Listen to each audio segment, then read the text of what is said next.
Welcome back to the Mental Dietitian Podcast. I'm your host, Ahren Lynch-Potter. Today, it is 2025. Welcome. Is it going to be a different year or is it not?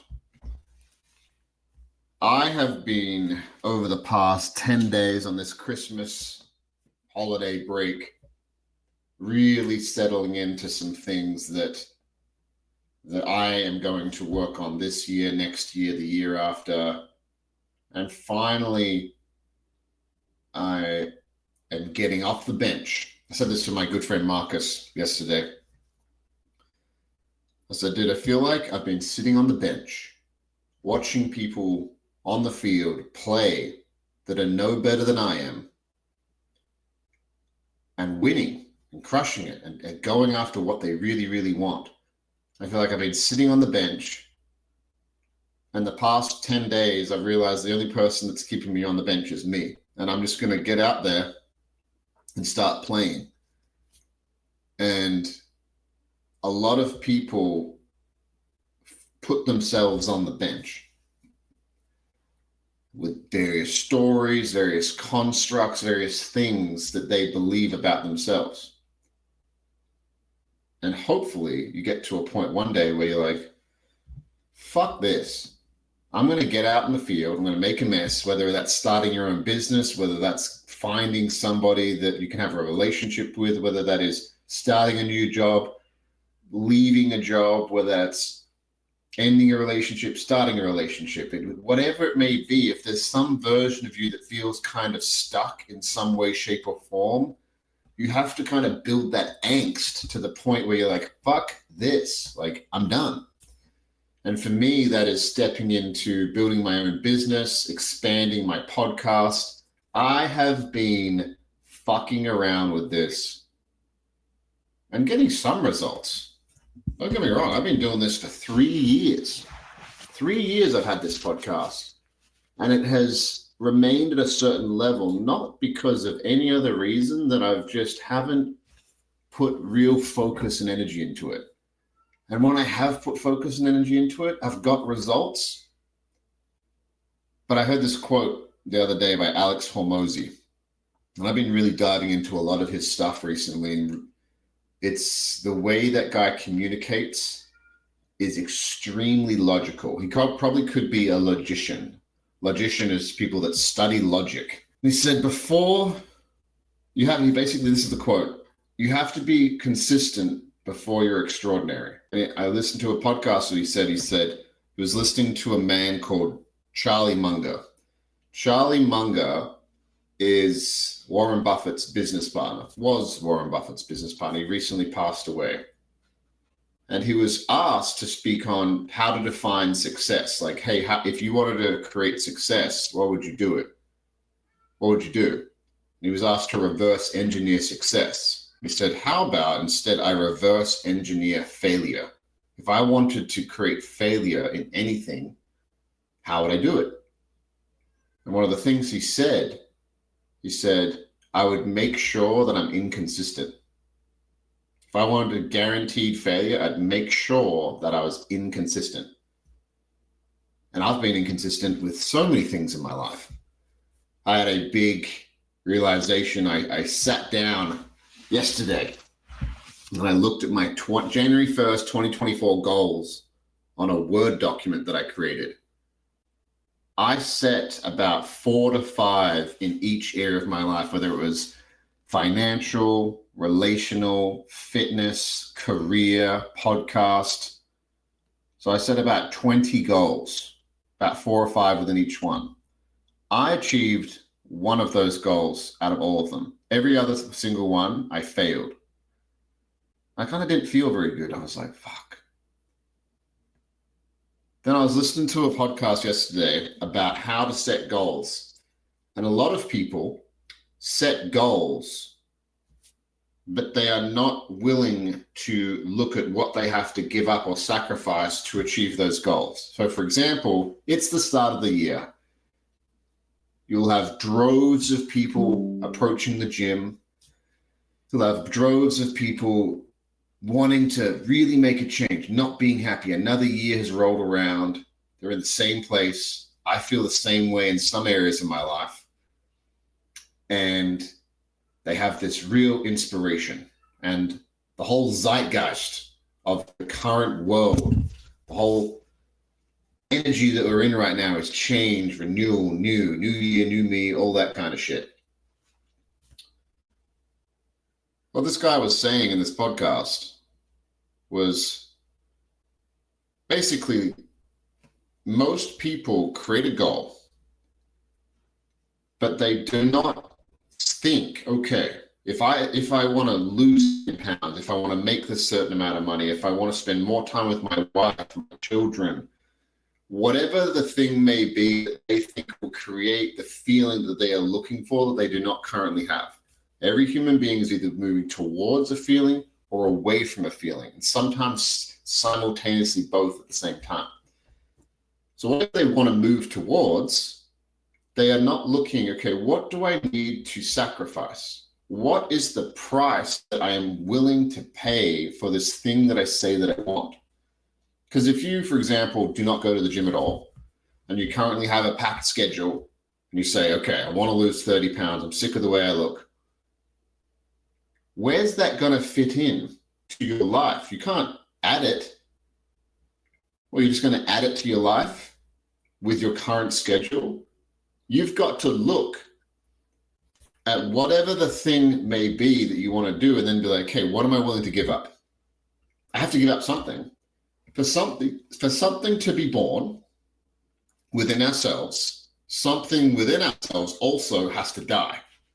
You have to let go of something. It's like imagine your goals and dreams as like a grocery store. Like you're at the grocery store, you're walking around with your cart and you're like, okay, lose 10 pounds. Okay, cool. Make an extra certain amount of money. Spend more time with this, do that. And then you get up to the counter and your budget, how many hours you have per day, and also how much money you have. Because that's what it takes to achieve our goals and dreams in life. It is either time or money or both. It's always one of those two things. They are the resources we have that we can allocate to whatever it is that we say that we want. So people load up their shopping cart and they get to the line to check out for their goals and dreams, and they're like, fuck, I can't afford to do all this. I'm going to have to put some of these back. You don't have the budget for it. And then inevitably what happens is the feeling that when you made the decision, it could be deep shame of like, fuck, I'm sick of this. Or it could be this inspirational feeling because it's a new year. Whatever emotion you made the original decision on will fade. And one of my favorite quotes at this time of the year to repeat and to sing out there and to keep fucking saying it is, it's by James Clear from his book, Atomic Habits. If you want to actually change your life and learn how habits are formed, that is a one-stop shop book. There's no other book that I would recommend. Don't waste time with any other book apart from Atomic Habits with James Clear if you legitimately want to change your habits and understand why, how, what, all of it. There's a saying in that book, it says, you do not rise to the level of your goals, you fall to the level of your systems. So a lot of people make these goals with this original emotion they made the decision in, of inspiration. It could be this really expanding feeling of like, yeah, I want to live this great life. I want to do this. I want to do that. This year's the year, and they feel inspired and motivated. Or it come from a place of, fuck this, I'm fucking sick of it. I'm over it. Fuck this. When that emotion changes, because it will, because all emotions change. That's why I think it's so funny when people say, I just want to be happy. It's like, happy is fleeting. Everything is fleeting. Everything is temporary. Anyway, when that emotion changes, which inevitably will, you will fall to the level of your systems. And if you don't have any systems in place, then you'll do what I did yesterday. You look at your goals that you haven't looked at for a year. I looked at them. I think I looked at them once in July. I was like, oh yeah, I gotta kick it up a notch. But I didn't have any systems in place. It was doomed to fail from the get-go. I had these lofty goals, but I didn't sit there and be like, wait a second. Are these goals, if I'm being really honest with myself, are these goals equivalent to a complaint? What do I mean by that? Is it's like, oh, it would be nice. It would be nice. That's what Alex Hormozy said, exactly what he just said then. He said that in a podcast I listened to yesterday. He's like, most people's goals are equivalent to complaints. I was like, what the fuck is he talking about? He's like, well, it would be nice. It'd be nice to lose 50 pounds. It'd be nice to make an extra certain amount of money. It'd be nice to have a better relationship. It'd be nice. So they write it down and it would be nice. But if you do not have systems in your life to create whatever it is that you are writing down or wanting, then it is just a fool's hope. So how do we do this? How do we change this?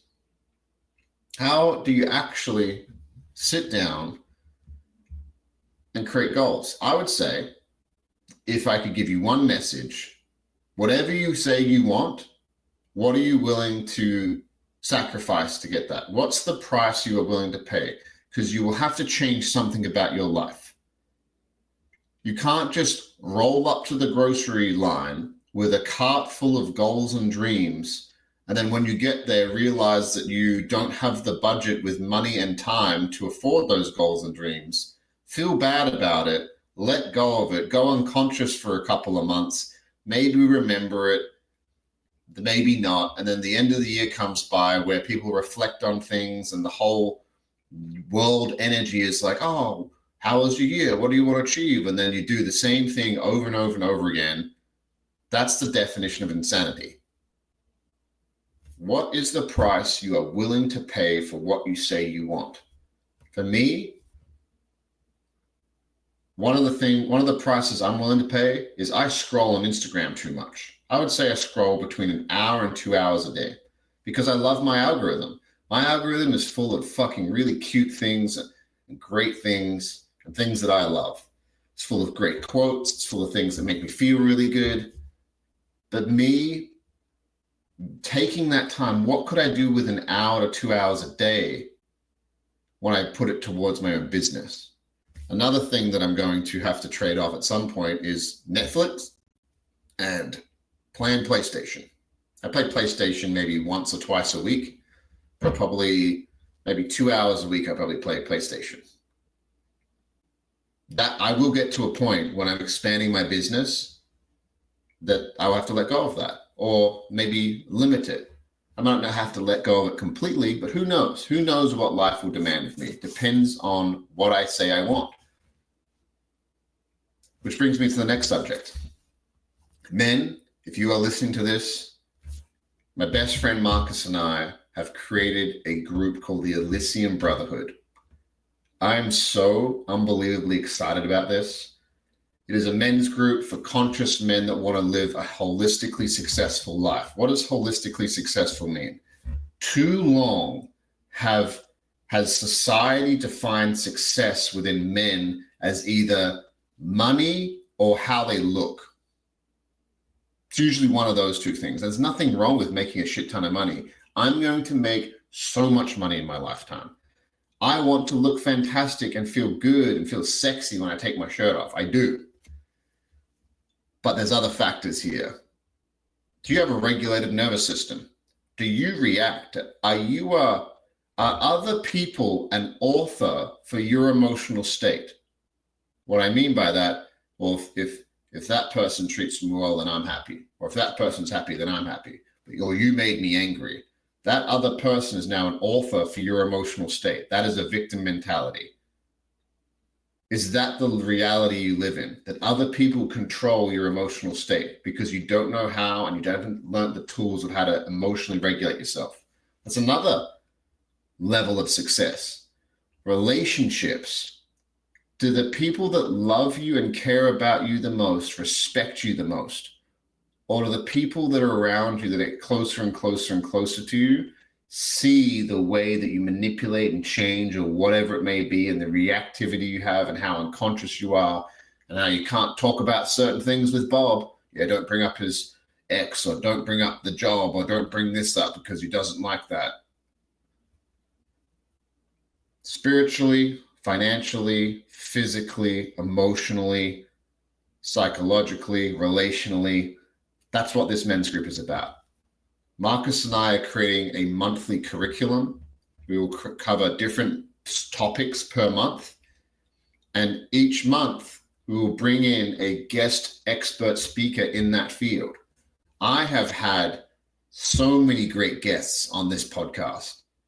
So many great guests. I've had ex-UFC fighters. I've had people that are at the top of the comedian world that have been crushing it for years.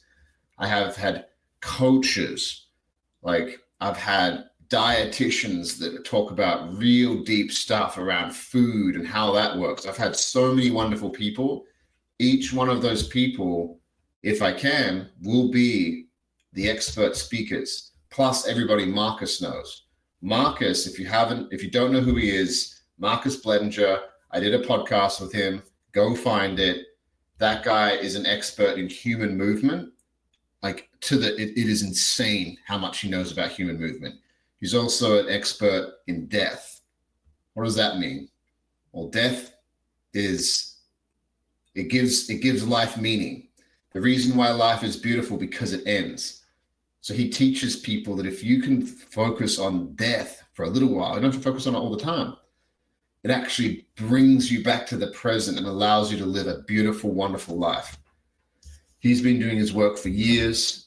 This will be a monthly membership. There will be weekly group coaching calls. There will be weekly video modules. There will be monthly guest speakers. There will be group discussions, Q&As for $39 a month. $39 a month. To work with Marcus and I one-on-one is $150 an hour. If you wanted to work one-on-one, that's what it starts off. If you want to buy 1 to 3 sessions, and it goes a little bit cheaper than that the more you buy. We wanted to create this to give men access to that style of coaching, expand their dreams, go after whatever you want. And we will help you get there for $39 a month. The link for that group will be in the show notes. I'm so excited about it. I've wanted to do this for a long time, and I get to do it with my best friend. That's what I'm excited about this year. And I've got a few other projects that I want to expand upon this year. And I can't wait to share those with you as well. Love you guys.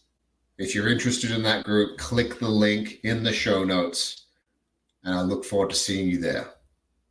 Love you guys. We'll see you next week.